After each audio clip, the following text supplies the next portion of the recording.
Suma's baking and cooking থেকে সোমা বলছি। আজ আপনাদের সাথে শেয়ার করছি রুটি পরোটা খাওয়ার একটা তরকারি। এখন তো বাজারে প্রচুর সবজি, শীতকালের সবজি, ভ্যারাইটির সবজি পাওয়া যায়। সেরকমই শীতের কিছু সবজি দিয়ে, সোয়াবিন দিয়ে, পনির দিয়ে, সবকিছু দিয়ে একটা মিক্সড ভেজিটেবল টাইপের করেছি। চলুন তাহলে দেখতে থাকি কি কি দিলাম, কি কি মশলা ব্যবহার করলাম, ভিডিওটা দেখতে থাকি। এখানে খানিকটা সবজি কেটে নিয়েছি, খানিকটা ফুলকপি নিয়েছি, একটা বড় সাইজের গাজরকে এরকম ডুমো করে কেটে নিয়েছি, একটা বড় সাইজের আলু এরকম ডুমো করে কেটে নিয়েছি, খানিকটা কড়াইশুঁটি নিয়েছি, 10-12টা বিনস নিয়েছি, আর একটা মিডিয়াম সাইজের ক্যাপসিকাম নিয়েছি। এটাকে সরিয়ে রাখছি। এখানে পনির নিয়েছি 100 গ্রাম, পনিরটাকে এরকম কিউব করে কেটে নিয়েছি। এখানে 40 গ্রাম সোয়াবিন নিয়েছি, সোয়াবিনটা একটু গরম জলে ভিজিয়ে দিচ্ছি মিনিট 10-15-এর জন্য। এটা একটু ভেজানো থাক। গ্যাসে একটা কড়াই বসালাম, সাদা তেল দিচ্ছি। তেলটা গরম হওয়ার পরে এখানে দুটো পেঁয়াজ কেটে নিয়েছি, সেটা দিয়ে দিলাম। পেঁয়াজটাকে আগে ভেজে তুলে নেব।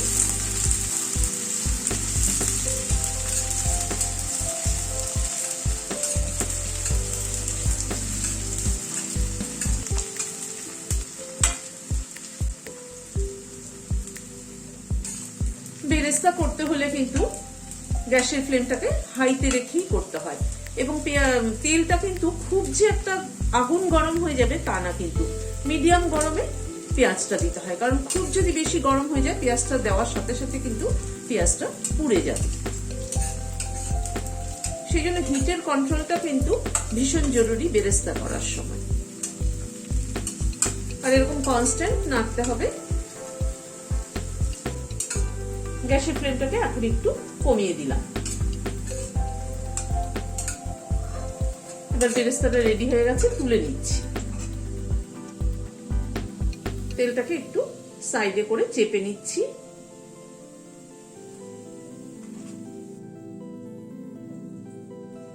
ওই তেলে পনিরটাকে একটু ভেজে নিচ্ছি।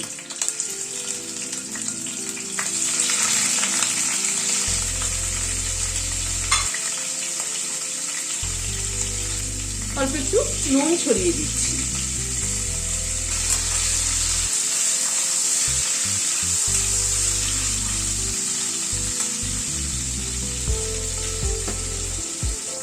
পনিরটাকে ভেজে তুলে নিচ্ছি। তেলটা থেকে একটু তেল তুলে রাখছি। খানিকটা তেল তুলে নিলাম, সয়াবিনটা দিয়ে দিলাম। সয়াবিন ভাজবো যেহেতু, সেই জন্য আমি একটু তেল তুলে নিলাম, কারণ সয়াবিন দিলে পরে তেলটা কিন্তু পুরোটা টেনে নেবে। অল্প একটু নুন দিয়ে দিলাম। সয়াবিনটা মিনিট 15 ভিজিয়ে রাখার পরে ভালো করে জল দিয়ে, নর্মাল ওয়াটার দিয়ে 2-3 বার ধুয়ে নিয়েছি।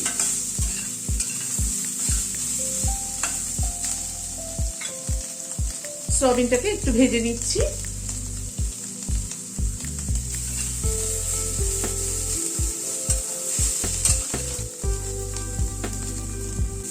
সয়াবিনটাকে একটু মিনিট দিয়ে সময় ধরে ভেজে নিলাম। সয়াবিনটা তুলে নিচ্ছি। একটা গ্রাইন্ডিং জারের মধ্যে এই বেরেস্তাটা দিয়ে দিচ্ছি। 2 চামচ পোস্ত দিয়ে দিলাম, খানিকটা কাজু দিয়ে দিলাম, 2 চামচ টক দই দিয়ে দিলাম। এটার একটা পেস্ট তৈরি করে নিচ্ছি।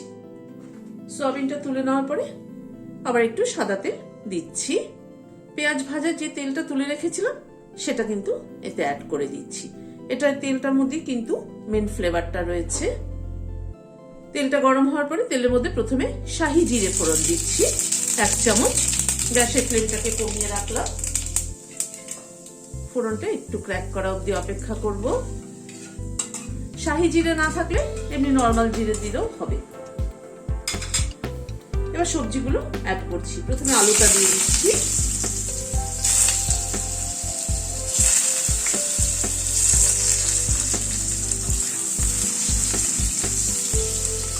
আলুটাকে আগে একটুখানি নাড়াচাড়া করে নিচ্ছি।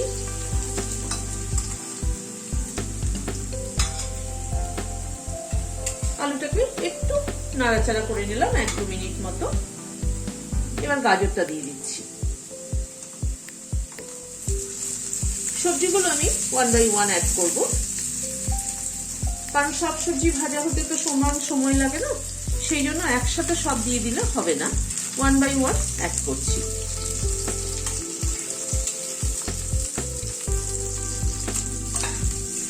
গাজরটাকে দিয়ে একটু নাড়াচাড়া করে নিচ্ছি।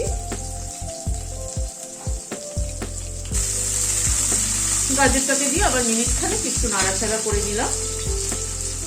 এবার ফুলকপিটা দিয়ে দিচ্ছি।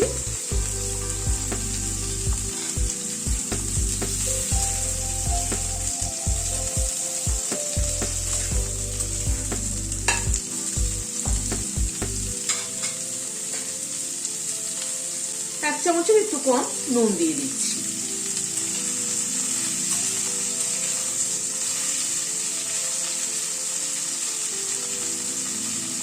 ফুলকপিটা দিয়ে আবার মিনিট 2-3 একটু নাড়াচাড়া করে নিলাম।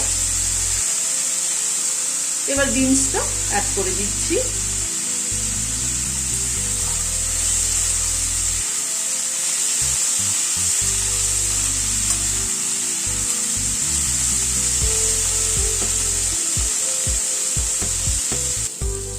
বিনসটাকে দিয়ে আবার মিনিট 2 মতো একটু নাড়াচাড়া করে নিলাম। হাফ চামচ আদা বাটা দিলাম। এখানে হাফ চামচেরও কম, এই 3-4 কোয়া মতো রসুন পেস্ট করে নিয়েছি, সেটা দিলাম। রসুনের পরিমাণটা একটুখানি কম হবে। এখানে 2টো কাঁচা লঙ্কা পেস্ট করে নিয়েছি, সেটা অ্যাড করলাম। ঝালটা যে যেরকম খাবে সেই অনুযায়ী ব্যবহার করবেন। সবকিছুকে দিয়ে একটুখানি নাড়াচাড়া করে নিচ্ছি। আদা রসুন কাঁচা লঙ্কাটাকে একটু সবজির সাথে ভেজে নিচ্ছি।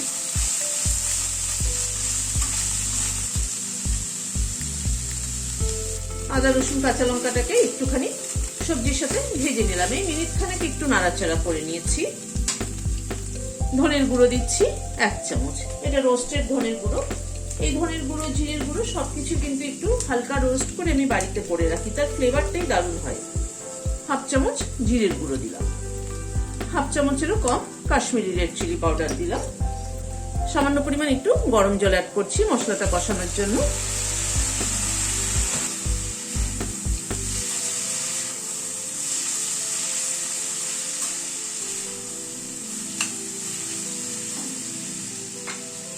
কড়াইশুঁটিটা দিয়ে দিলাম। ক্যাপসিকামটাও দিয়ে দিচ্ছি। সবকিছু দিয়ে একটুখানি কষিয়ে নিচ্ছি।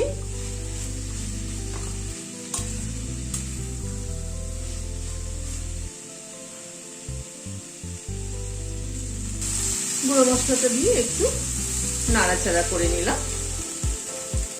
এখানে ছোট ছোট 2টো টমেটো কুচিয়ে নিয়েছি, সেটা দিয়ে দিলাম।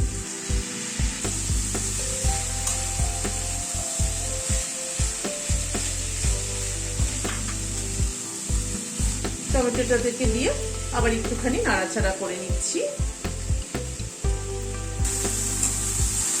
টমেটোটাকে দিয়ে বেশ 3-4 মিনিট সময় ধরে গ্যাসের ফ্লেমটাকে কমিয়ে তরকারিটাকে কষিয়ে নিলাম। এবার যে পেস্টটা করে রেখেছিলাম কাজু পোস্ত আর পেঁয়াজ বেরেস্তা দিয়ে, সেটা দিয়ে দিচ্ছি। এবার জারটার মধ্যে একটু জল দিয়ে ধুয়ে দিয়ে দিচ্ছি।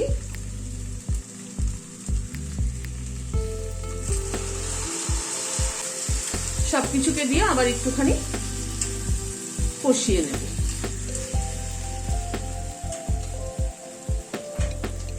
মশলার ওই মিক্সচারটা দিয়ে মিনিট 2-3 আবার একটু কষিয়ে নিলাম। সয়াবিনটা অ্যাড করে দিচ্ছি।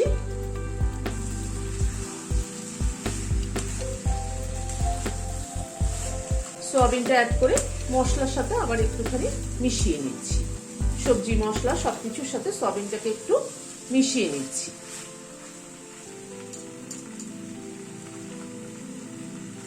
সয়াবিনটাকে দিয়ে আবার একটু নাড়াচাড়া করে নিলাম।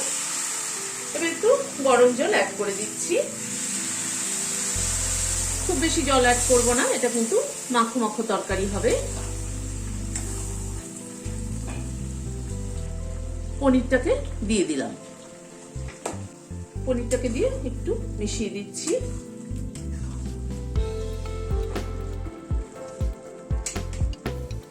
এক চামচ চিনি দিয়ে দিলাম।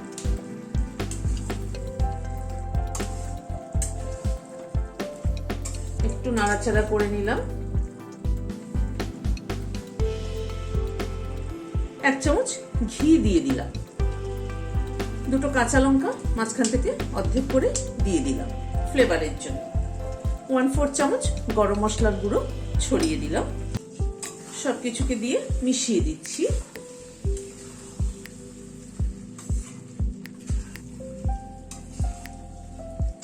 দিয়ে ঢেকে দিলাম স্ট্যান্ডিং টাইম 5 মিনিট। ঘি, গরম মশলা, কাঁচা লঙ্কার সব ফ্লেভার অ্যাড হওয়ার জন্য গ্যাসটা বন্ধ করে দিলাম। গরম গরম রুটি পরোটার সাথে বা ভাত, পোলাও সবকিছুর সাথেই কিন্তু এই রেসিপিটি ভীষণ ভালো যায়। রেসিপিটি যদি ভালো লেগে থাকে তাহলে একটা লাইক এবং সাবস্ক্রাইব করার অনুরোধ রইল। আজ তাহলে এখানে শেষ করছি। দেখা হচ্ছে পরবর্তী ভিডিওতে। নমস্কার।